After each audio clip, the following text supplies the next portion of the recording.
Hello friends, कैसे हैं आप सभी लोग। आज यूनिट 5 लेकर आए हैं आप लोगों के सामने।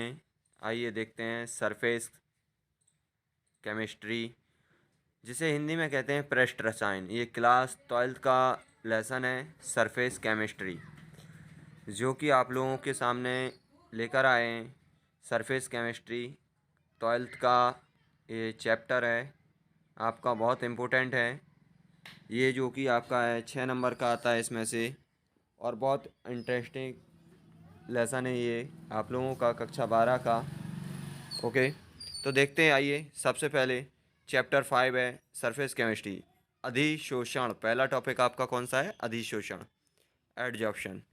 इसमें देखते हैं, वह प्रक्रम जिसमें किसी गैस अथवा विलयन के कण, क्या कह रहा है ये? वह प्रक्रम जिसमें किसी गैस अथवा विलयन के कण, कण का कौन कौन से हो सकते हैं? अणु, परमाणु या आयन हो सकते हैं। ठीक है, किसी पदार्थ के पृष्ठ से जुड़ जाते हैं, उसे हम क्या कहते हैं? अधिशोषण कहलाता है। इसे हम क्या कहते हैं?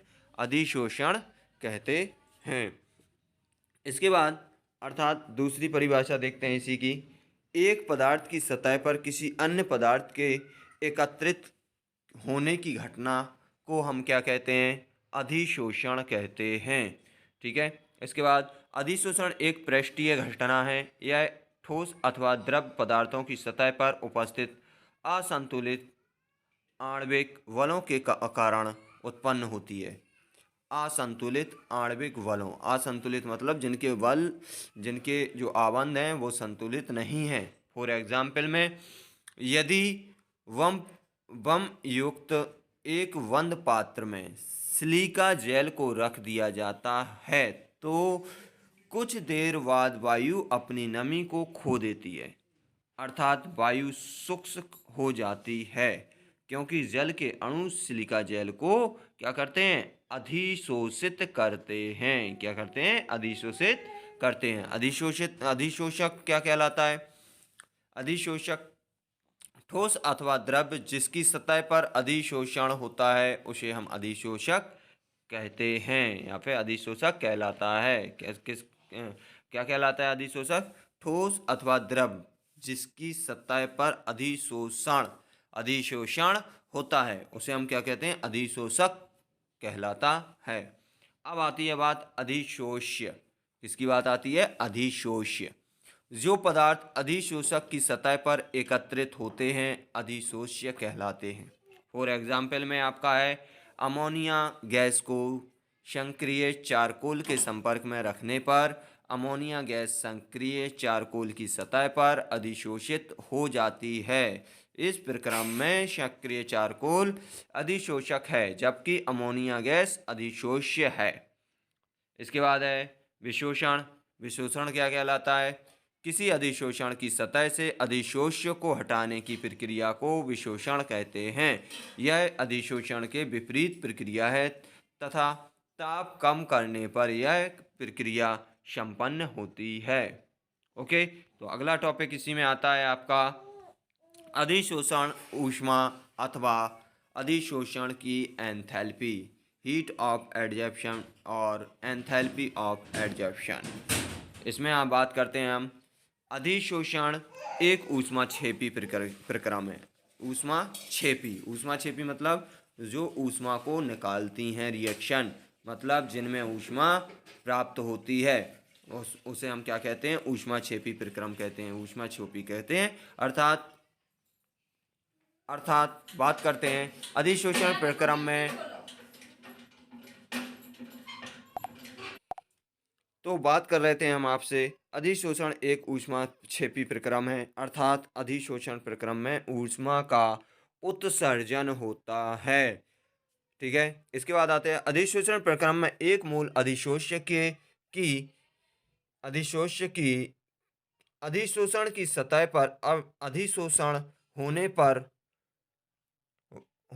होने वाला एंथैल्पी परिवर्तन अधिशोषण की एंथैल्पी अथवा अधिशोषण की ऊष्मा कहलाती है। और रासायनिक अधिशोषण के लिए अधिशोषण ऊष्मा का मान भौतिक अधिशोषण के लिए अधिशोषण ऊष्मा के मान से अधिक होता है। इसके बाद आगे बात करते हैं रासायनिक अधिशोषण के लिए अधिशोषण ऊष्मा का मान लगभग 400 किलो जूल प्रति मोल होता है, जबकि भौतिक अधिशोषण के लिए अधिशोषण ऊष्मा का मान लगभग 40 किलो जूल प्रति मोल होता है। इसके बाद करते हैं अपशोषण। अब बात करते हैं अपशोषण। वह प्रक्रम जिसमें कोई पदार्थ ठोस अथवा द्रव में, क्या कह रहे हैं ये आपसे, वह प्रक्रम जिसमें कोई पदार्थ पदार्थ ठोस अथवा द्रव में समान रूप से विपरीत हो जाता है, अवशोषण कहलाता है। क्या कहलाता है? अवशोषण कहलाता है। अतः अवशोषण में पदार्थ के कण माध्यम के अंदर चले जाते हैं, अर्थात अवशोषण एक अंतरा अंतरण परिघटना है, जबकि अधिशोषण केवल सतही प्रक्रिया है। फॉर एग्जाम्पल में फर्स्ट है चारकोल को स्याही में डुबो कर रखने पर चौक का अंदर तक रंग जाना। ठीक है, ये अपशोषण का एग्जाम्पल है। ठीक है, इसी प्रकार जल द्वारा अमोनिया का अपशोषण करके अमोनिया हाइड्रोक्साइड का बनाना। तीसरा एग्जाम्पल है स्पंज द्वारा जल का अपशोषण। चौथा है सूखा कागज द्वारा स्याही का सूख अपशोषण। इसके बाद आता है शोषण। शोषण जब अधिशोषण व अपशोषण की प्रक्रिया एक साथ होती है तो यह प्रक्रम शोषण कहलाता है। इस प्रक्रम में एक ही पदार्थ का अपशोषण होने के साथ वह अभ्यंत में प्रवेश कर अपशोषण भी होता है। फॉर एग्जाम्पल में आपके सामने है, ठीक है, हाइड्रोजन गैस के चारकोल के संपर्क में लाने पर हाइड्रोजन गैस चारकोल की सतह पर संबंधित होकर अधिशोषित हो जाता है। ठीक है, यह एक एग्जाम्पल है, आप लोग सेल्फ पढ़ लेना। और ये जो क्वेश्चन है अधिशोषण तथा अपशोषण बहुत ज़्यादा इंपॉर्टेंट है, ये आपके बोर्ड पेपर में आता है। तो अधिशोषण में देखो और अपशोषण। अधिशोषण यह एक पृष्ठीय घटना है जिससे अधिशोष्य केवल अधिशोषक की सतह तक ही सीमित रहता है। और अपशोषण में देखो यह एक अंतरण मतलब अंदर की तरफ स्थूल घटना है जो कि अंदर की तरफ तक जाते हैं, जिससे अधिशोष्य पदार्थ अवशोषक के भीतर प्रवेश कर समान रूप से वितरित हो जाते हैं। दूसरा पॉइंट, अधिशोषक के पृष्ठ पर अधिशोष्य की सांद्रता आंतरिक भाग में सांद्रता से अधिक होती है। और इसमें देखिए अधिशोषक के भीतर संपूर्ण भाग में अधिशोष्य की सांद्रता समान रूप से होती है। इसके बाद अगला पॉइंट है अधिशोषक की गति प्रारंभ में अधिक होती है परंतु बाद में साम्य स्थापित होने तक धीरे धीरे कम होती जाती है। इसके बाद आता है, इसमें देखें, अधि अपशोषण की प्रक्रिया प्रारंभ से अंत तक समान वेग से संपन्न होती है। इसके बाद इसमें आ जाइए, अधिशोषण एक ऊष्माक्षेपी प्रक्रिया में अर्थात ऊष्मा की प्रक्रिया अधिशोषण की प्रक्रिया में ऊष्मा का उत्सर्जन होता है। इसमें देखिए इसमें कोई सार्थक ऊष्मा परिवर्तन नहीं होता है। इसके बाद अधिशोष्य को अधिशोषक की सतह से आसानी से अलग किया जा सकता है। यह प्रक्रिया विशेषण कहलाती है। अधिशोषक का अधिशोषण से पृथक कुछ विशेष विधियों द्वारा ही किया जा सकता है, जैसे वाष्पन, क्रिस्टलीकरण इत्यादि। एग्जाम्पल देखिए अधिशोषण का, अमोनिया का सक्रिय चारकोल की सतह पर एकत्रित होना अधिशोषण का उदाहरण है। और अपशोषण का उदाहरण देखें, अमोनिया का जल द्वारा अपशोषण करके NH4 ammonium hydroxide NH4OH ammonium hydroxide का बनाना अपशोषण का उदाहरण है। इसके बाद बात करते हैं आपका ऑक्लूजन अभिधारण। और ये आपका टॉपिक है, धातु की सतह अथवा पृष्ठ पर गैसों का अधिशोषण होना अधिधारण कहलाता है। फॉर एग्जाम्पल है पैलेडियम धातु की सतह पर हाइड्रोजन गैस का अधिशोषित होना। ठीक है, अब बात करते हैं धनात्मक अधिशोषण और ऋणात्मक अधिशोषण की। जब अधिशोष्य पदार्थ की सांद्रता अधिशोषक के पृष्ठ पर आरंभ की तुलना अधिक होती है तो यह घटना धनात्मक अधिशोषण कहलाती है। और ऋणात्मक अधिशोषण क्या कहलाता है, देखते हैं। जब अधिशोषक पदार्थ की सांद्रता अधिशोषक के पृष्ठ पर कम परंतु आरंभ पर अधिक होती है तो यह घटना ऋणात्मक अधिशोषण कहलाती है। उपर्युक्त परिभाषा में इसे स्पष्ट कर सकते हैं। धनात्मक एवं ऋणात्मक अधिशोषण में अधिशोषण के साथ साथ अधिशोषण भी होता है, अधिशोषण के साथ साथ अपशोषण भी होता है। अतः इन शब्दों का प्रयोग शोषण प्रक्रम में किया जाता है, जिससे अधिशोषण व अपशोषण साथ साथ उत्पन्न होते हैं। अब बात करते हैं टाइप्स ऑफ एडजॉर्प्शन, मतलब अधिशोषण के प्रकार।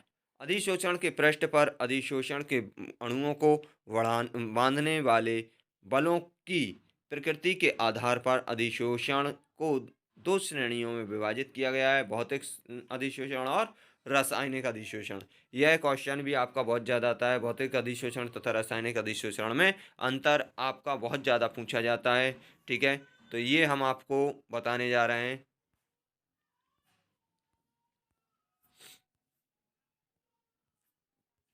अब बात करते हैं हम आगे आपके रासायनिक और भौतिक अधिशोषण की।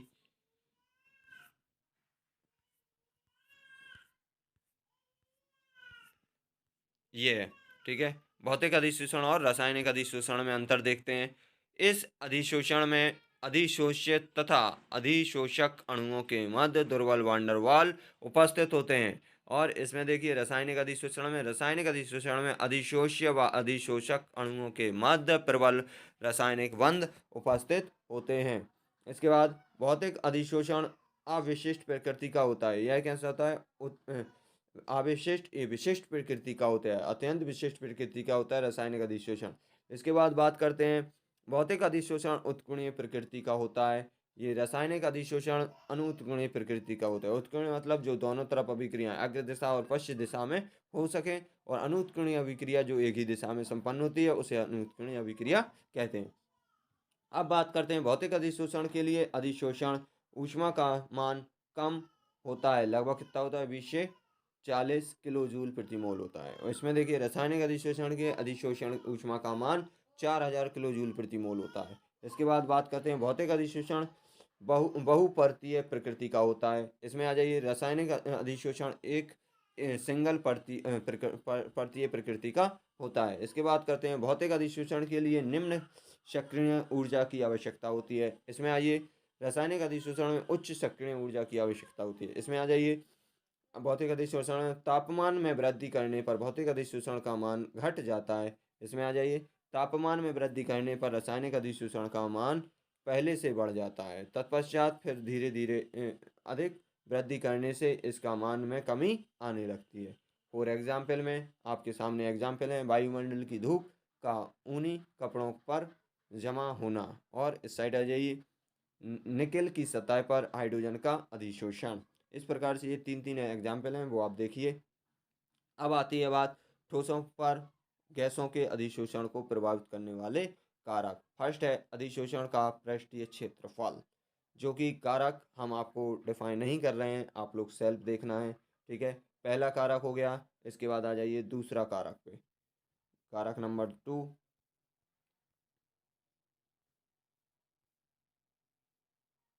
ये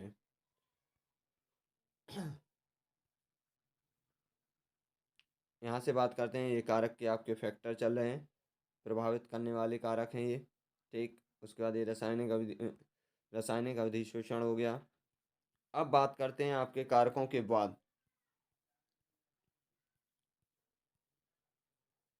कारकों के बाद देखते हैं अधिशोषण का दाब हो गया, तापमान हो गया। अब आती है बात अधिशोषण समतापी। किसकी बात आती है, अधिशोषण समतापी।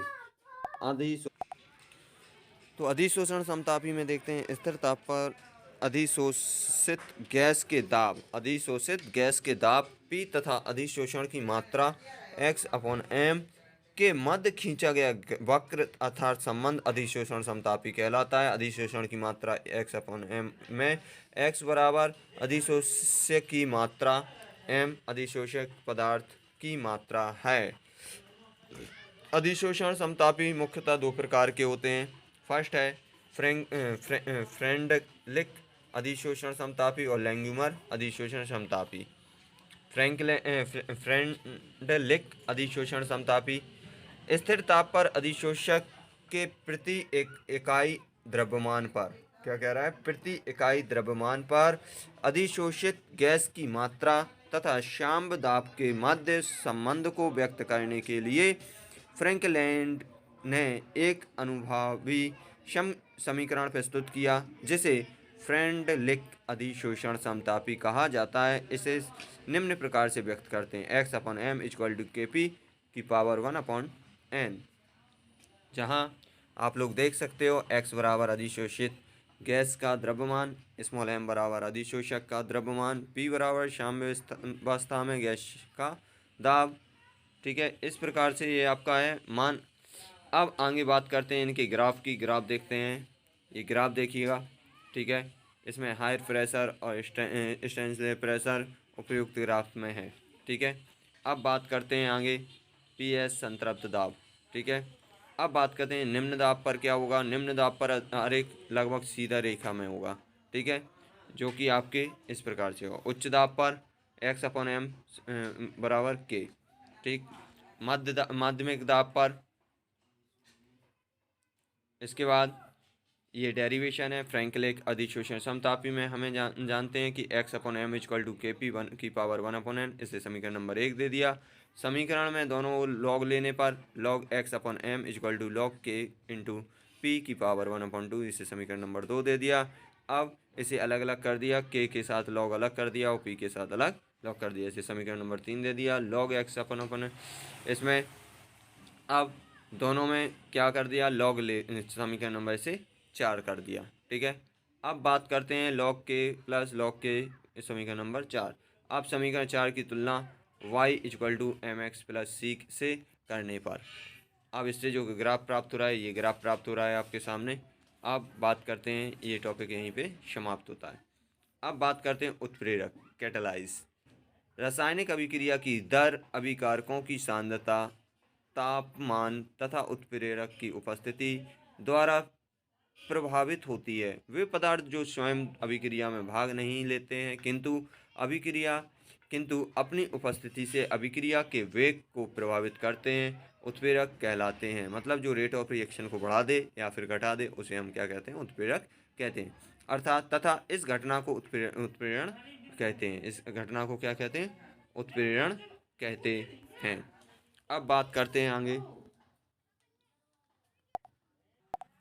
अब बात करते हैं आगे। इसके लिए भौतिक अवस्था के आधार पर उत्प्रेरक को 2 भागों में बांटा गया है। कितने भागों में, 2 भागों में। समांगी उत्प्रेरक और विषमांगी उत्प्रेरक। समांगी उत्प्रेरक कौन से कहलाते हैं, जब उत्प्रेरक व अभिकारक, जो उत्प्रेरक व अभिकारक दोनों की भौतिक अवस्थाएं समान होती हैं, तो ऐसे उत्प्रेरक को हम समांगी उत्प्रेरक कहते हैं। फॉर एग्जाम्पल, H2SO4 बनाने की लेड कक्ष विधि अथवा चैम्बर विधि अथवा शीश कक्ष विधि समांगी उत्प्रेरक का एक उदाहरण है। फॉर एग्जाम्पल में रिएक्शन देखो आपके सामने है, 2SO2 गैस अवस्था में लिया और O2 भी गैस अवस्था में लिया और NO जो उत्प्रेरक का कार्य करेगा वह भी गैस अवस्था में लिया, तो इसमें देखो 2SO3 बन रहा है। तो आपका ये कैसा है, समांगी है। इसमें देखो अवस्थाएं कैसी हैं, समान है गैसीय अवस्था में। दूसरी रिएक्शन में देखो लिक्विड अवस्था में ले रहे हैं।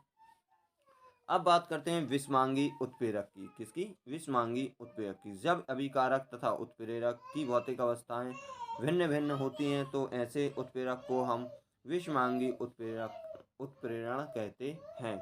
फॉर एग्जाम्पल में देखिए, एक देखो गैसीय अवस्था में ले रहे हैं और नीचे देखो हाफ O2 क्या है, सॉलिड अवस्था में, तो क्या बनना है, ये गैसीय अवस्था में बन रहा है। ठीक है, इसी प्रकार से देखो अगली रिएक्शन नीचे भी और दी हुई रिएक्शन, ये क्या है, इनकी स्टेट अलग अलग हैं। ठीक है, अब बात करते हैं अगला, क्रियाविधि के आधार पर वर्गीकरण। उत्प्रेरक को क्रियाविधि के आधार पर 4 भागों में बांटा गया है। कितने भागों में बांटा गया है, 4 भागों में। धनात्मक उत्प्रेरक, ऋणात्मक उत्प्रेरक, स्वतः उत्प्रेरक और प्रेरित उत्प्रेरक।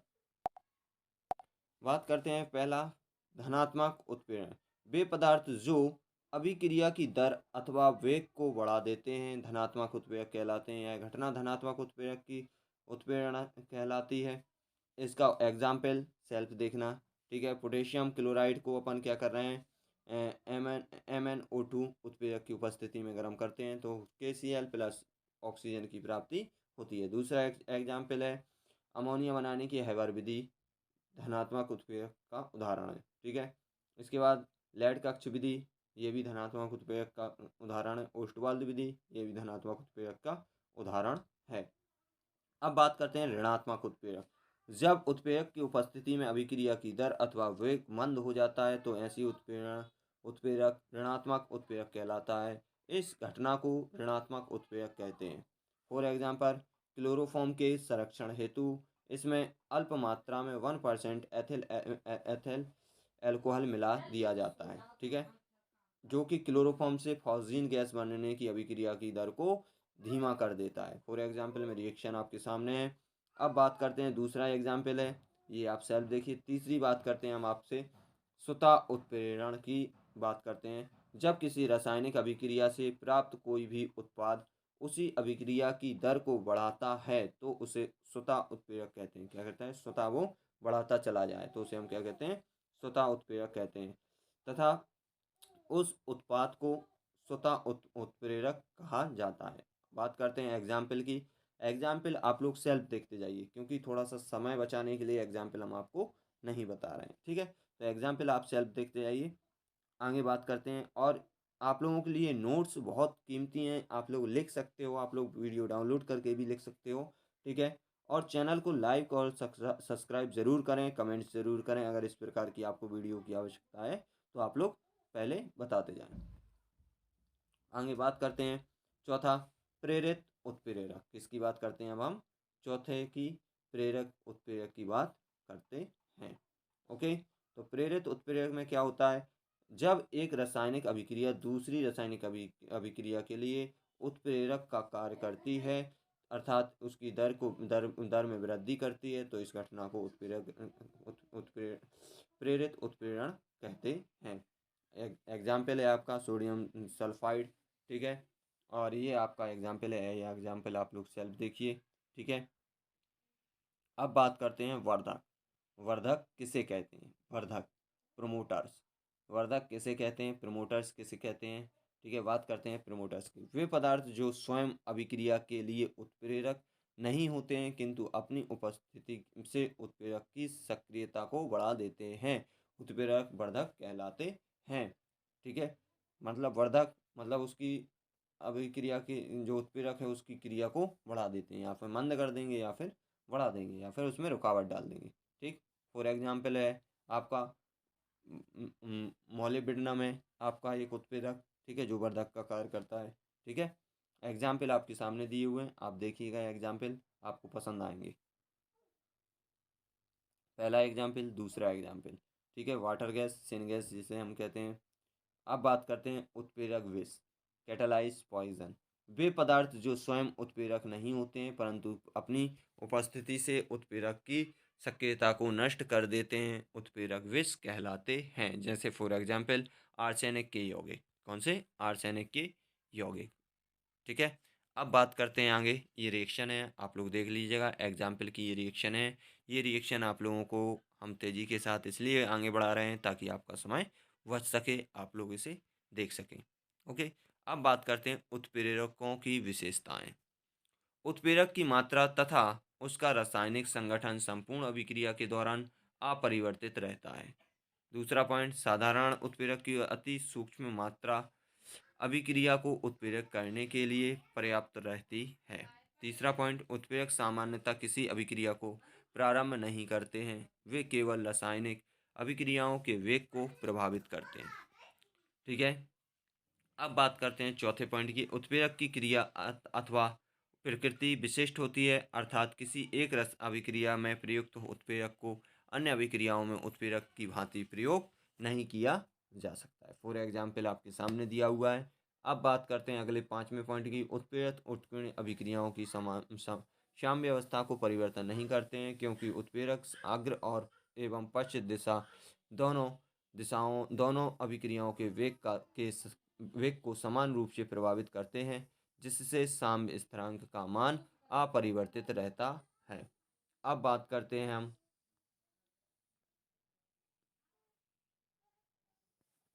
अब बात करते हैं हम आपसे उत्प्रेरक की। ठीक है, तो उत्प्रेरक की इसमें बात करते हैं आपसे अगले पॉइंट में। देखिए, उत्प्रेरक में कुछ विशेष पदार्थ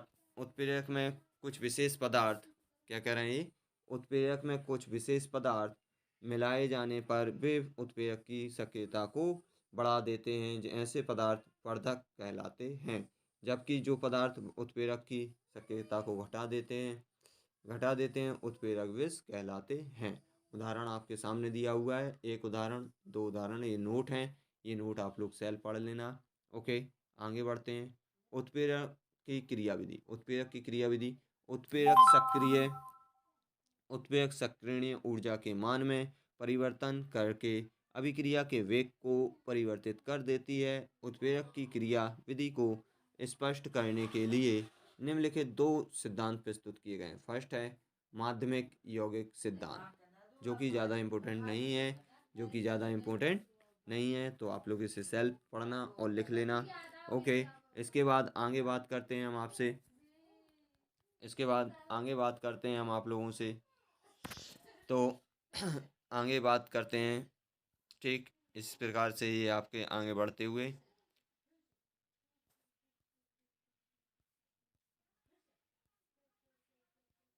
ये इसमें क्रियाविधि कुछ दी हुई हैं, क्रियाविधि आप लोग सेल्फ देख लेना।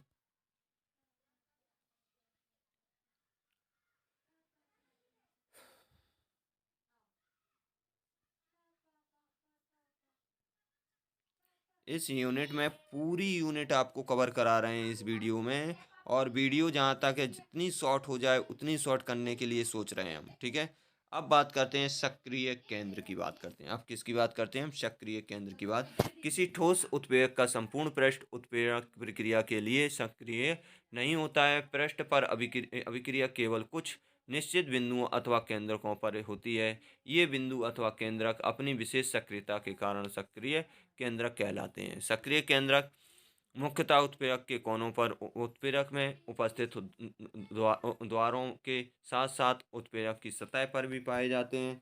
सक्रिय केंद्रक में उस परमाणु की संयोजकता पूर्ण नहीं होती है। इन अपूर्ण संयोजकताओं को मुक्त संयोजकता कहते हैं। मुक्त संयोजकताओं की संख्या अधिक होने से अभिकारकों के अधिशोषण की दर बढ़ जाती है, जिससे उत्प्रेरक की सतह पर अभिकारकों अणुओं की सांद्रता में वृद्धि हो जाती है, जिससे अभिक्रिया का वेग बढ़ जाता है। देखिए, ये देखो अभी सक्रिय केंद्र है और ये आपका एग्जाम्पल है। ठीक है, नोट है। ठीक, क्वेश्चन किस प्रकार से आते हैं ये आपके सामने है। ठीक है, अब बात करते हैं आगे। ये आंसर है उस नोट का जो क्वेश्चन है। ये क्वेश्चन आपको दिए हुए हैं, ये क्वेश्चन आप लोग सेल्फ पढ़ना। ओके, ये एनसीईआरटी के क्वेश्चन है जो आप लोगों को लगाना है। एंजाइम उत्प्रेरक। अब बात करते हैं एंजाइम उत्प्रेरक की। वनस्पति तथा जंतुओं के शरीर में संपन्न होने वाली विभिन्न रासायनिक तथा जैविक रासायनिक अभिक्रियाओं के लिए एंजाइम उत्प्रेरक का कार्य करता है।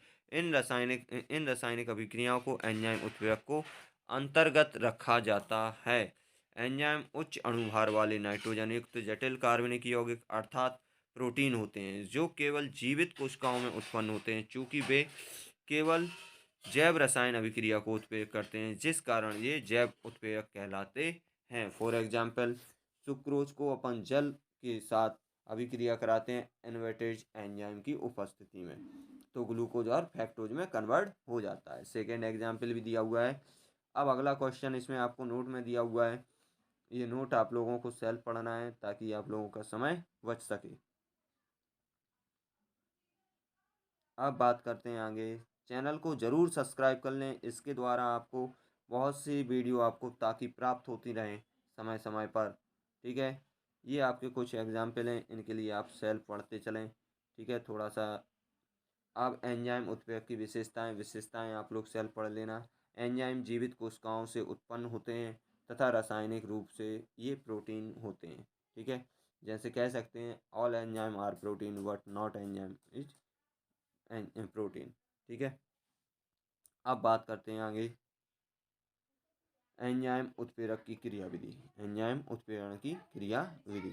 एंजाइम उत्प्रेरक अभिक्रिया विषमांगी उत्प्रेरक के अंतर्गत आती हैं, क्योंकि एंजाइम को किसी विलेय पदार्थ में घोलने पर वे कोलाइडी अवस्था प्राप्त कर लेते हैं। आधुनिक धारणा के अनुसार एंजाइम की क्रियाविधि को स्पष्ट करने के लिए फिशर ने की लॉक सिद्धांत प्रस्तुत किया। इस सिद्धांत के अनुसार एंजाइमों के कोलाइडी कणों के पृष्ठ पर सक्रिय स्थल अर्थात सक्रिय केंद्र अर्थात गुहिका उपस्थित होती है, जिसमें अभिकारक अणुओं ठीक उसी प्रकार फिट हो जाते हैं जिस प्रकार ताले में कुंजी मतलब चाबी।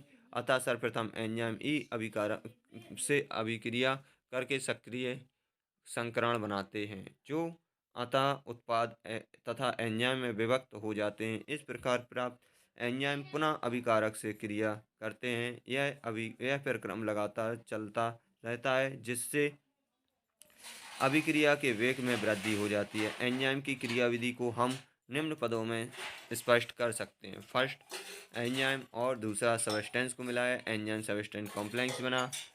तीसरे पॉइंट में अब बात करते हैं इसमें देखो, एंजाइम सबस्टेंस को अपन ने लिया तो एंजाइम प्रोडक्ट में बदला। किसमें बदला? एंजाइम प्रोडक्ट में। अब एंजाइम प्रोडक्ट को पुनः हमने तोड़ दिया तो एंजाइम अलग हो गया और प्रोडक्ट अलग हो गया। अब बात करते हैं इसी में फॉर एग्जाम्पल में देखो, आपका सामने बना हुआ है एक ताला एक की, दोनों मिल गए, एंजाइम सबस्टेंस बना और एंजाइम प्रोडक्ट बना और उसके लिए अलग अलग कर दिया तो वो टूट गए। ठीक है। इसके बाद विभिन्न अभिक्रियाओं अथवा विधियों से प्रयुक्त होने वाले उत्प्रेरक, ये आपके विभिन्न उत्प्रेरक हैं जो विधियों से बना सकते हैं, अपन देख सकते हैं। ओके, आगे बढ़ते हैं। अब बात करते हैं कोलाइडी निकाय की। कोलाइडी निकाय में सबसे पहले अब देखते हैं, ये टॉपिक आपका चेंज होता है यहाँ पे। कोलाइडी निकाय, इसमें फर्स्ट है आपका किर्चलॉफ। क्या है? किर्चलॉफ। जिन पदार्थों के विलयन पार्चमेंट झिल्ली में से शीघ्रता से विसरित हो जाते हैं उन पदार्थों को हम क्या कहते हैं? किर्चलॉफ। क्या कहते हैं? किर्चलॉफ कहते हैं। जैसे फॉर एग्जांपल, नमक का जल में घोल पार्चमेंट झिल्ली में से आसानी से विसरित हो जाता है, अतः किर्चलॉफ की भांति व्यवहार करता है। इसी प्रकार यूरिया, ग्लूकोज, सुक्रोज इत्यादि भी किर्चलॉफ के अंतर्गत आते हैं। अब बात करते हैं कोलाइड। किसकी बात करते हैं? कोलाइड। जिन पदार्थों के विलयन पार्चमेंट झिल्ली में से या तो विसरित नहीं होते हैं अथवा बहुत धीरे धीरे विसरित होते हैं, कोलाइड कहलाते हैं। जैसे ग्लू, एल्यूमिन, जिलेटिन इत्यादि कोलाइड के अंतर्गत आते हैं। ठीक है। अब बात करते हैं इसके बाद, ग्राम ने विलयनों को किर्चलॉफ तथा कोलाइड प्रकृति में विभक्त किया। उनके वर्गीकरण का आधार पार्चमेंट झिल्ली से विसरित होने का गुण था। आधुनिक समय में ग्राम का यह वर्गीकरण स्वीकार नहीं किया गया। आधुनिक विचारधारा के अनुसार विलेय के कणों के आकार के आधार पर विलयनों अथवा निकायों को 3 भागों में विभक्त किया गया है। फर्स्ट है वास्तविक विलयन। जिन विलयनों में विलेय के कणों का आकार 10 एंगस्ट्रॉम अथवा 1 नैनोमीटर से कम होता है, वे वास्तविक विलयन का निर्माण करते हैं। ये विलयन फिल्टर पेपर्स के साथ साथ पार्चमेंट झिल्ली में से भी विसरित हो जाते हैं। इन विलयनों में विलेय के कणों को अल्ट्रा माइक्रोस्कोप की सहायता से भी नहीं देखा जा सकता है। ये विलयन समांगी तेल के अंतर्गत आते हैं। नमक का जल में विलयन, चीनी का जल में विलयन, ये आपके उदाहरण हो गए वास्तविक विलयन के। इसके बाद बात करते हैं निलंबन। निलंबन किस में आता है? निलंबन विषमांगी तंत्र होते हैं। इनमें कणों का आकार 1000 नैनोमीटर अथवा 10,000 एंगस्ट्रॉम से अधिक होता है। इन तंत्रों में कणों को नग्न आँखों से तथा सूक्ष्मदर्शी दोनों के द्वारा देखा जा सकता है।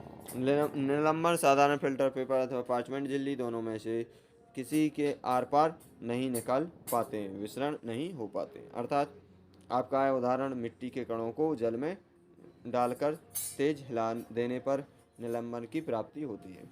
अब बात करते हैं तीसरे पॉइंट की, कोलाइडी विलयन या कोलाइडी निकाय। कोलाइडी विलयन विषमांगी प्रकृति के होते हैं। इनमें उपस्थित कणों का आकार 1 नैनोमीटर से 100 नैनोमीटर अथवा 10 एंगस्ट्रॉम से 10,000 एंगस्ट्रॉम के मध्य होता है।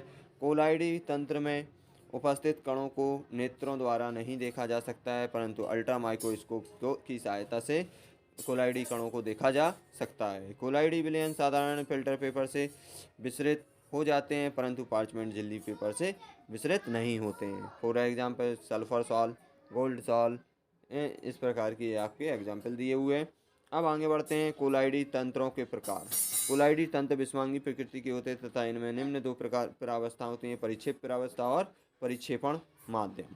ठीक है, तो परिक्षेप परावस्था में देखते हैं। कोलाइडी तंत्र में उपस्थित वे पदार्थ जो कोलाइडी कणों के रूप में स्थित रहता है परिक्षेप परावस्था का निर्माण करता है, अतः कोलाइडी कणों का निर्माण करने वाले परावस्था को परिक्षेपण परावस्था कहते हैं। फॉर एग्जाम्पल में आपका दिया हुआ है परिक्षेपण परावस्था देखते हैं। वह विलायक जिनमें कोलाइडी कण विपरीत होते हैं परिक्षेपण माध्यम कहलाते हैं। फॉर एग्जाम्पल आप देखिएगा। आगे बढ़ते हैं। अब ये इनके परिक्षेपण परावस्था परिक्षेपण माध्यम की भौतिक अवस्थाओं के आधार पर कुल 8 प्रकार के होते हैं। ठीक है, परिक्षेपण परावस्था ठोस अवस्था में देखते हैं, परिक्षेपण माध्यम ठोस अवस्था, द्रव अवस्था, गैस अवस्था तीनों में देखते हैं। उनके उदाहरण आपके सामने दिए हुए हैं। ठीक, अब बात करते हैं आगे कोलाइडी तंत्रों का वर्गीकरण। कोलाइडी तंत्रों का वर्गीकरण। कोलाइडी तंत्र में उपस्थित परिक्षेपण परावस्था एवं परिक्षेपण माध्यम के अणुओं के मध्य आकर्षण अथवा बंधुता के आधार पर कोलाइडी तंत्रों को 2 ग्रंथियों में वर्गीकृत किया गया है। फर्स्ट है द्रव स्नेही, इसी को बोलते हैं द्रव रागी कोलाइडी या फिर सॉल। दूसरा है द्रव विरोधी कोलाइडी या फिर सॉल। द्रव स्नेही कोलाइडी में क्या होता है, वे पदार्थ जिन्हें द्रव अथवा परिक्षेपण माध्यम के संपर्क में लाने से कोलाइडी विलयन प्राप्त किया जा सकता है, उन्हें द्रव स्नेही कोलाइडी कहा जाता है। द्रव स्नेही कोलाइडी में परिक्षेपण परावस्था परिक्षेपण माध्यम के मध्य प्रबल आकर्षण बल होता है। द्रव स्नेही कोलाइडी में विद्युत अपघटन की अल्प मात्रा डालने पर वह संकेंद्रित नहीं होता है। द्रव स्नेही कोलाइडी को वाष्पित करने पर प्राप्त ठोस में यदि पुनः परिक्षेपण माध्यम मिलाया जाता है तो वे आसानी से कोलाइडी विलयन बना लेते हैं। इस गुण के कारण द्रव स्नेही कोलाइडी उत्कोणीय कोलाइडी कहलाते हैं। एग्जाम्पल आपके वही के वही हैं। अब आती है बात द्रव विरोधी कोलाइडी। वे पदार्थ जो द्रव अथवा परिक्षेपण माध्यम के साथ हिलाने पर शीघ्रता से कोलाइडी निकाय में परिवर्तन नहीं होते हैं, द्रव विरोधी कोलाइडी अर्थात सॉल कहलाते हैं। द्रव विरोधी कोलाइडी में परिक्षेपण परावस्था परिक्षेपण माध्यम के मध्य दुर्बल आकर्षण बल कार्य करता है। द्रव विरोधी कोलाइडियों में अल्प मात्रा में विद्युत अपघटन मिलाने पर उनका अपक्षेपण अथवा स्कंदन हो जाता है। द्रव विरोधी कोलाइडी विलयन अनुत्कोणीय कोलाइडी की श्रेणी में आते हैं। नोट आप लोग देख लेना, एग्जाम्पल आप देख लेना, दोनों के अंतर आप लोगों को सेल्फ देखना है, अंतर में देख लेना आप दोनों। अब बात करते हैं, आगे बढ़ते हैं। ये अंतर हैं। चैनल जिन्होंने सब्सक्राइब नहीं किया है वो चैनल सब्सक्राइब कर लें, जल्दी से जल्दी चैनल सब्सक्राइब कर लें ताकि आपके पास नोटिफिकेशन और भी लेसनों के पहुंचते जाएं। अब बात करते हैं बहु आणविक, वृहत आणविक और संगुणित कोलाइड। ठीक है, ये ज़्यादा इम्पोर्टेंट नहीं है इसलिए इनके लिए हम नहीं समझा रहे हैं और आगे आप लोगों के लिए बढ़ रहे हैं। ठीक है, तो धीमे धीमे आप लोग नोट भी करते चलना ताकि आप लोगों को ये समझना आसानी से आपको आ जाएगी। लैंग्वेज बहुत इजी दी हुई है इसमें। आगे बढ़ते हैं।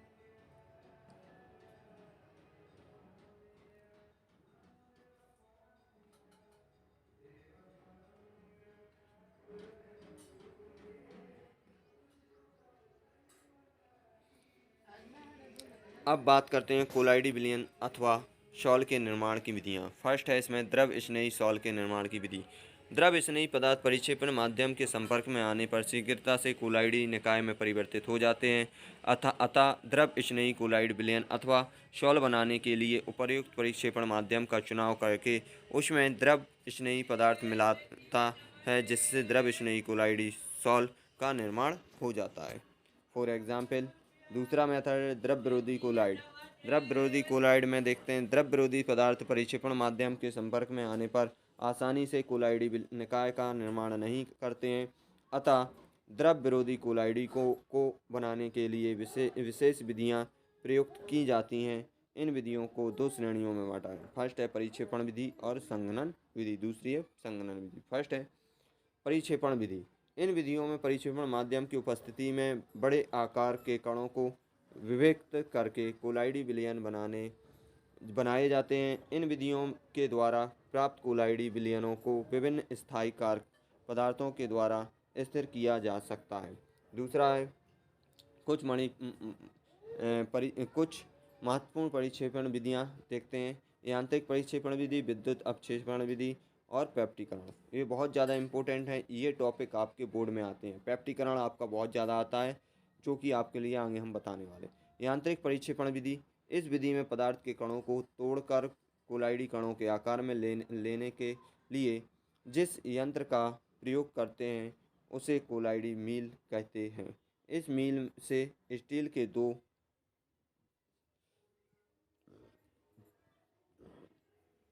के दो भारी डिस्क होते हैं जो एक दूसरे से बहुत कम अंतर पर स्थित होते हैं। जिस आकार के कोलाइडी कणों को आवश्यकता व्यवस्थित किया जाता है, दोनों डिस्क के मध्य की दूरी को व्यवस्थित किया जाता है। दोनों डिस्क विपरीत दिशा में व तीव्र गति से घूमते हैं। जिस पदार्थ का कोलाइडी विलयन बनाना होता है उसके जल अथवा अन्य किसी परिक्षेपण माध्यम में बने निलंबन को मील में तीन डालते हैं तथा इसी के साथ के उपर्युक्त स्थायी कारक पदार्थों भी मिला दिए जाते हैं। कोलाइडी मील को प्रारंभ करने पर निलंबन में उपस्थित बड़े कण कोलाइड आकार में टूट जाते हैं तथा स्थायी कारक पदार्थ की उपस्थिति में विपरीत होकर कोलाइडी विलयन का निर्माण करते हैं। देखिए, ये आपकी मील है, इसमें ऊपर रोटेट करने वाले हैं, बीच में ये आपका सॉल है, ठीक है। ये एक प्रकार से जैसे आटा पीसने वाली चक्की होती है, सेम उसी प्रकार की होती है, बस उसमें एक पार्ट घूमता है, इसमें दोनों पार्ट क्या हो रहे हैं, रोटेट हो रहे हैं एक दूसरे के एंटी क्लॉकवाइज। अब बात करते हैं वैद्युत परिक्षेपण विधि या फिर वेल्डिंग आर्क विधि। इसमें क्या करते हैं, वेल्डिंग आर्क में एक उसमें आर्क लगाते हैं, दो इलेक्ट्रोडों में इलेक्ट्रिसिटी क्या करते हैं अपन प्रभावित करते हैं। देखते हैं क्या है। इस विधि द्वारा धातु जैसे AU, AT, AG मतलब सोना, चांदी इत्यादि के सॉल का निर्माण किया जाता है। इस विधि में परिक्षेपण माध्यम में उपस्थित धातुओं के दो इलेक्ट्रोडों के मध्य विद्युत आर्क उत्पन्न किया जाता है। परिक्षेपण माध्यम को एक शीतलन मिश्रण के द्वारा ठंडा करते हैं। आर्क के द्वारा उत्पन्न बहुत अधिक तापमान से थोड़ी सी धातु वाष्पित हो जाती है तथा यह वाष्प संघनन होकर कोलाइडी आकार के कण बनाती है। इस प्रकार बनने वाले कोलाइडी कण माध्यम में परिक्षेपण होकर धातु का सॉल बनाते हैं। देखिए, ये एक विद्युत आर्क है, इसमें देखो बीच में ये पदार्थ रख दिया जाता है। इस पदार्थ में क्या करते हैं अपन लोग इसमें इलेक्ट्रिसिटी प्रवाहित करते हैं और इसमें आर्क उत्पन्न करते हैं, ठीक। इस प्रकार आगे बढ़ते हैं। अब बात करते हैं पेप्टिकरण की। पेप्टिकरण बहुत ज़्यादा आता है बोर्ड पेपर में, ये क्वेश्चन इंपॉर्टेंट है। इस विधि में एक ताजे बने अपक्षेप में उचित विद्युत अपघटन को मिलाकर कोलाइडी विलयन प्राप्त किया जाता है। वह प्रक्रम जिसमें ताज़ा बने अपक्षेप को किसी उचित वैद्युत अपघटन का उपयोग करके कोलाइडी विलयनों में परिवर्तन किया जाता है। पेप्टिकरण प्रक्रिया में उपयोग किए जाने वाले वैद्युत अपघटन को पेप्टिकरण कहते हैं। फॉर एग्जाम्पल में एग्जाम्पल आपके सामने है, ये एग्जाम्पल आप लोग सेल्फ देखना और इसके बाद आगे बढ़ते हैं हम। अब आता है दूसरा एग्जाम्पल आर्सेनिक सल्फाइड वाला, वो भी आप देख लेना। तीसरा एग्जाम्पल भी दिया है, वो भी आप देखना। अब बात करते हैं द्रव विरोधी कोलाइडी के निर्माण की संघनन विधियाँ अथवा संगुणित। इसमें संघनन विधियों में परिक्षेपण प्रावस्था के छोटे आकार के कणों को आपस में आसानी से संगुणित करके कोलाइडी आकार के बड़े कणों में परिवर्तित किया जाता है। मतलब छोटे कणों से बड़े कणों में परिवर्तित करते हैं। द्रव विरोधी कोलाइडी अथवा सॉल के निर्माण की प्रमुख संघनन विधियां निम्न प्रकार हैं। रासायनिक विधियां और विलायक विनिमय विधियां। रासायनिक विधियों में क्या है, इन विधियों में विभिन्न रासायनिक अभिक्रियाओं के माध्यम से परिणाम परमाणविक अथवा आयनिक आकार के छोटे कणों को संवर्धित कर कोलाइडी कण के बड़े कणों में परिवर्तन किया जाता है, जैसे ऑक्सीकरण, अपचयन, जल अपघटन, उभयचर। ठीक, अब बात करते हैं ऑक्सीकरण विधि में। ठीक, ऑक्सीकरण विधि, फिर आती है आपकी अपचयन विधि। अपचयन विधि इनके एग्जाम्पल हैं। फिर आती है जल अपघटन विधि। फिर आती है आपकी इसी के बाद जल अपघटन के बाद आती है आपकी उभय अपघटन विधि। उभय अपघटन विधि, ये विधियाँ आपको सेल्फ पढ़नी है। ठीक है, अब बात करते हैं, ये आप लोगों के लिए नोट्स हैं। नोट्स बहुत कीमती होते हैं जो आप लोगों के लिए सेल्फ लिखना है। ठीक है, अब बात करते हैं, आगे बढ़ते हैं। कोलाइडी विलयनों का शुद्धिकरण, ये बहुत ज़्यादा इम्पोर्टेंट है टॉपिक। विभिन्न परिक्षेपण तथा संगणन विधियों से बनाए गए कोलाइडी विलयनों में विद्युत अपघटन की अशुद्धियाँ उपस्थित होती हैं। इन अशुद्धियों को शुद्धिकरण हेतु विभिन्न विधियाँ प्रयुक्त की जाती हैं। फर्स्ट है अपोहन, बहुत ज़्यादा इम्पोर्टेंट है। ये तीनों विधि बहुत ज़्यादा इम्पोर्टेंट है, जो कि बोर्ड में आती ही आती हैं। अपोहन, वैद्युत अपोहन आती ही आती है। यह विधि इस सिद्धांत पर आधारित है कि क्रिस्टलाप के कणों को पार्चमेंट झिल्ली के आर पार निकाल जाते हैं, जबकि कोलाइडी कण झिल्ली के आर पार नहीं निकल पाते हैं। इस विधि में पार्चमेंट से बना हुआ एक बैग अथवा थैला लेते हैं। इसमें अशुद्ध कोलाइडी विलयन भर लिया जाता है। इस बैग को बांधकर एक स्टैंड में कस देते हैं। अब हम इस बैग को जल से भरे हुए टैंक अथवा बर्तन में डुबो देते हैं। टैंक अथवा टब में जल का प्रवाह लगातार बनाए रखते हैं, जिससे शुद्ध कोलाइडी विलयन में उपस्थित क्रिस्टलाप की अशुद्धियाँ पार्चमेंट झिल्ली से बाहर निकाल कर जल के साथ बह जाती हैं और बैग में शुद्ध कोलाइडी विलयन शेष रह जाता है। कोलाइडी विलयन के शोधन की इस विधि को अपवहन कहते हैं। देखो, एक ये चित्र बना हुआ है, इसमें एक थैला टंगा हुआ है। इसमें एक तरफन से जल डालते हैं, एक तरफन से जल निकलता है, जिससे वो क्या होते हैं, कोलाइडी कण छानते रहते हैं। क्रिस्टलाप बाहर निकल जाते हैं, अशुद्धियाँ बाहर निकल जाती हैं और कोलाइडी कण अपन को शुद्ध प्राप्त हो जाते हैं। इसी में विद्युत अपोहन सेम प्रोसेस है, सेम है, केवल इसमें हम क्या करते हैं, केवल इलेक्ट्रोड लगा देते हैं और इलेक्ट्रोड में क्या करते हैं, इसमें इलेक्ट्रिसिटी प्रोवाइड करते हैं, जो कि एक दूसरे के जस्ट अपोजिट इसमें से कण बाहर निकलने लगते हैं और जो कोलाइडी कण है वो शुद्ध अपन को प्राप्त हो जाते हैं। तो ये जो मेथड है वो आपको सेल्फ देखना है। अब बात करते हैं आगे, बहुत इम्पोर्टेंट है, बोर्ड के लिए बहुत ज़्यादा इम्पोर्टेंट है ये। आगे आते हैं अति सूक्ष्म। अब बात करते हैं अति सूक्ष्म फिल्टरन। साधारण फिल्टर पेपर के छिद्रों का आकार बड़ा होता है। इनसे अशुद्धियों के साथ साथ कोलाइडी कण भी आर पार निकल जाते हैं, जिस कारण साधारण फिल्टर पेपर का उपयोग कोलाइडी विलयनों के शोधन में नहीं करते हैं। लेकिन यदि साधारण फिल्टर पेपर के छिद्रों का आकार छोटा कर दिया जाए तो सिर्फ अशुद्धियाँ ही फिल्टर पेपर से विसरित हो जाती हैं। इस फिल्टर पेपर का उपयोग कोलाइडी विलयन के शोधन के लिए किया जा सकता है। आगे देखते हैं। अब ये विधियाँ आप लोग सेल्फ पढ़ लेना, थोड़ा सा समय की बचत हो जाएगी, आप लोग सेल्फ लिखना है इसके लिए। ओके, आगे बढ़ते हैं। अब बात आते हैं इनके कोलाइडी विलयनों के गुण। तो गुण भी आपको सेल्फ पढ़ना है, तो गुणों में ज़्यादा कुछ नहीं है, आप लोग सेल्फ देखना।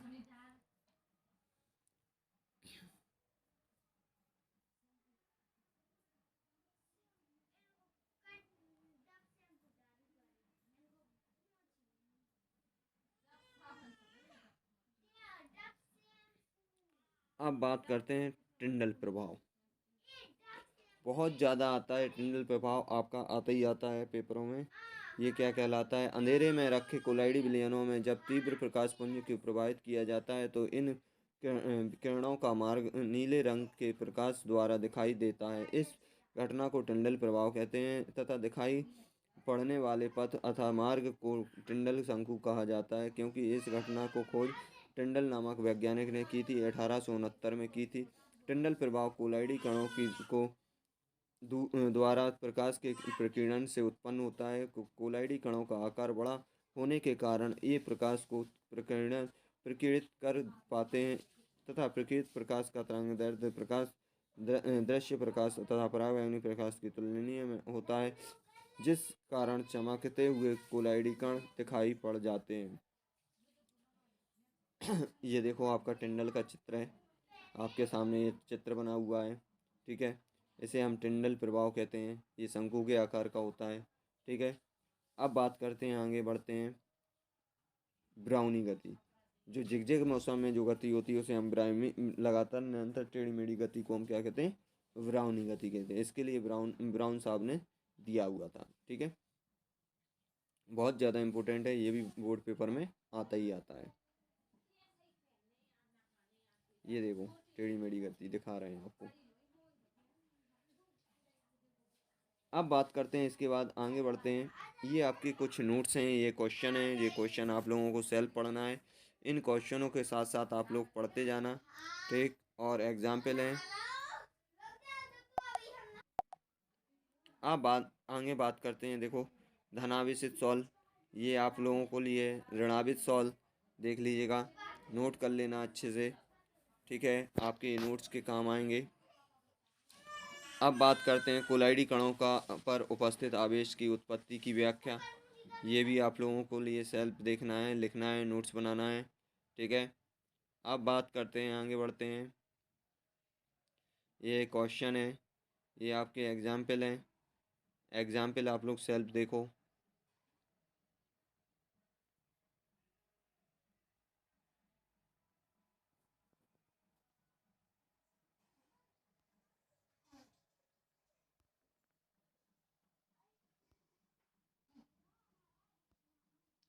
आगे बात करते हैं, जितने जल्दी हो सके अपने चैनल को आप लोग सब्सक्राइब कर लें।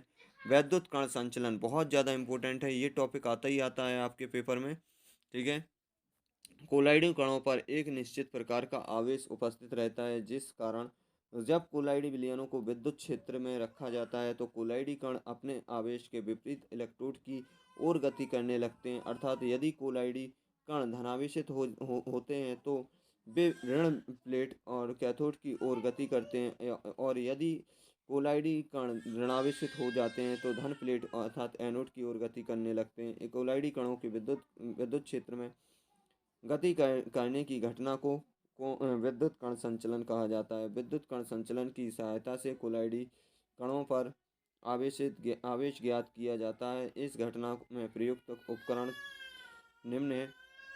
ये देखो आपके सामने उपकरण बना हुआ है, चित्र है, ये आप लोगों को बनाना है। ठीक है, अब आगे बात करते हैं। ये विधि है, उसकी यू आकार की नली है, ये इसकी मेथड दी हुई है। इसके बाद करते हैं स्कंदन। स्कंदन बहुत ज़्यादा इम्पोर्टेंट है। स्कंदन आप लोग सेल्फ देख लेना, नोट कर लेना। हम केवल टाइम बचाने के लिए इतना स्पीडली चल रहे हैं। किसी कोलाइडी विलयन में उपस्थित कणों पर समान आवेश उपस्थित होता है, जिस कारण कोलाइडी कणों के मध्य प्रतिकर्षण बल कार्य करता है, जिससे कोलाइडी कण परस्पर संगुणित नहीं हो पाते हैं। फलस्वरूप कोलाइडी विलयन स्थायी रहता है। आगे देखो,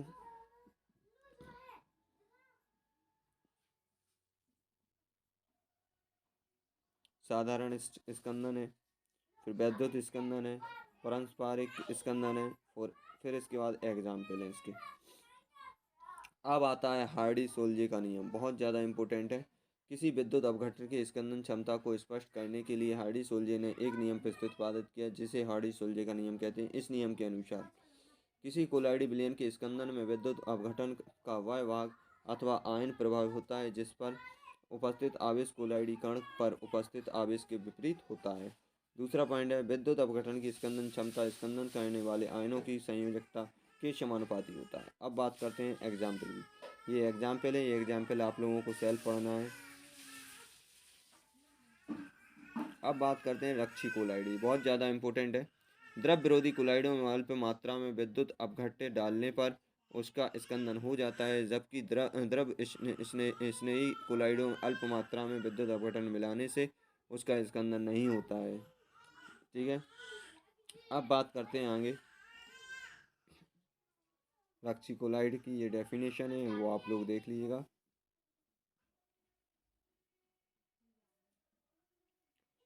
अब आती है स्वर्ण संख्या। स्वर्ण संख्या बहुत ज़्यादा पूछी जाती है।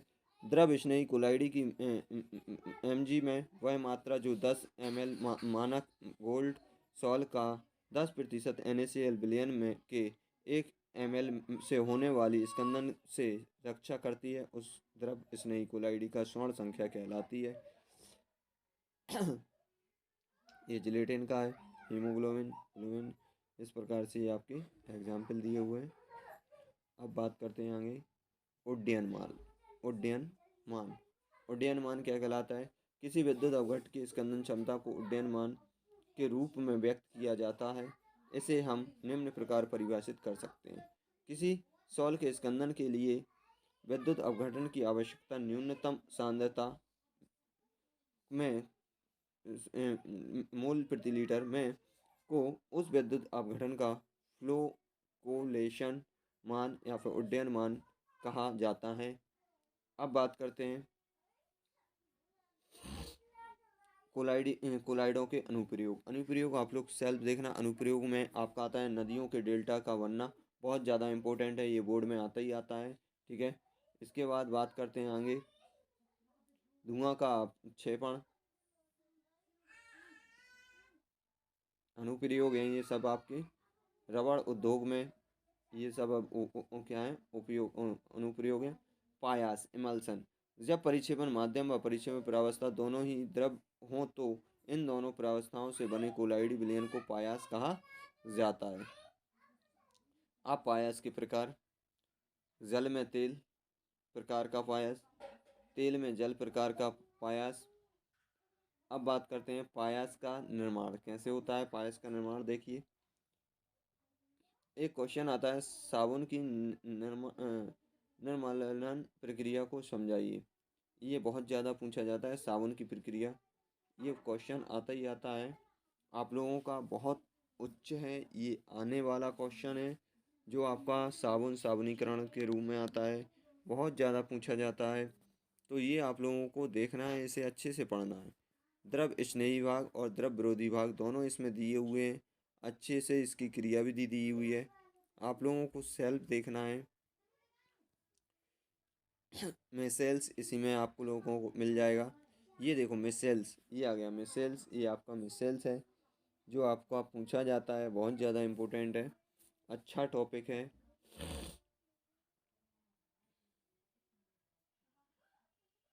ये जो आपकी वीडियो है, ये वीडियो आप लोगों के विथ नोट्स आपको मिल रही है जो आप लोगों को आसानी से पढ़ना है। अब आता है संश्लेषण और अपमार्जक। ठीक है, ये क्वेश्चन आप लोगों को पढ़ना है, आसानी से आप लोग नोट कर लेना इन क्वेश्चनों को, बहुत इम्पोर्टेंट क्वेश्चन है। सोडियम लोरेंज सल्फेट है, सोडियम सल्फोनेट है। अब ये यूनिट यहीं पे आपकी समाप्त होती है।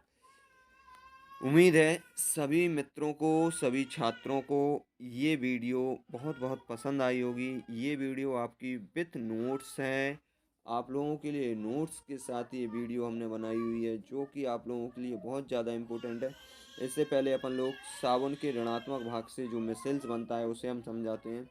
साबुन के ऋणात्मक भाग से मिलकर बनी हुई मिसेल्स के केंद्र में द्रव विरोधी भाग होता है, वो कि कपड़ों इत्यादि से उपस्थित मैल अथवा गंदगी जैसे ग्रीस इत्यादि से जुड़ जाता है, जबकि मेथल की सहायता पर द्रव स्नेही भाग होता है जो जल के अणुओं के साथ जुड़ जाती है। इस प्रकार एक पायस का निर्माण होता है तथा साबुन पायसीकरण का कार्य करता है।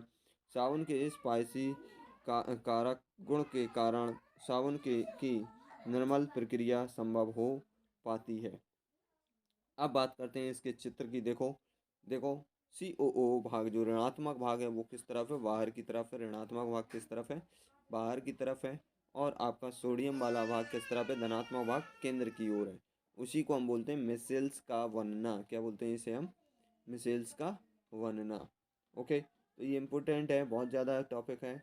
ये यूनिट आपकी बहुत अच्छी यूनिट है, बहुत अच्छी ये यूनिट है जो आपकी आती है बोर्ड एग्ज़ाम में, बहुत इम्पोर्टेंट है।